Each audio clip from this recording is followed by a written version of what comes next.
আমি তো ভালোই আছি, তুমি কেমন আছো? নাথপুর আদিবাসী পাড়া। কবি বলেছেন যদি রোজ খেতে চাও মধু তাহলে জিদ নয় বৌদি কটা ওষুধ। তুমি মারবো মাথা লুটে দিদি দেখাই বাবু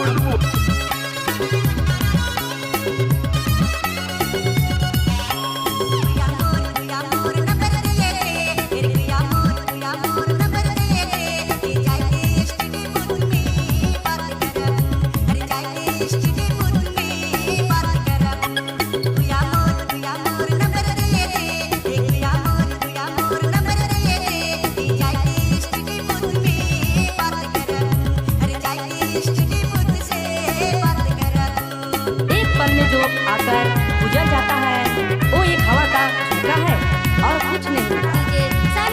प्यार करती है सारी दुनिया जिसे एक रंगीन धोखा है। চো আজ আমি তোকে মদ খাওয়াবো। শালা ঢেমেনা, তুই জানিস আমি মদ খাই, গাঁজা খাই। চ তুই চ, যত গাঁজা খাবি চ, আমি খাওয়াবো চ।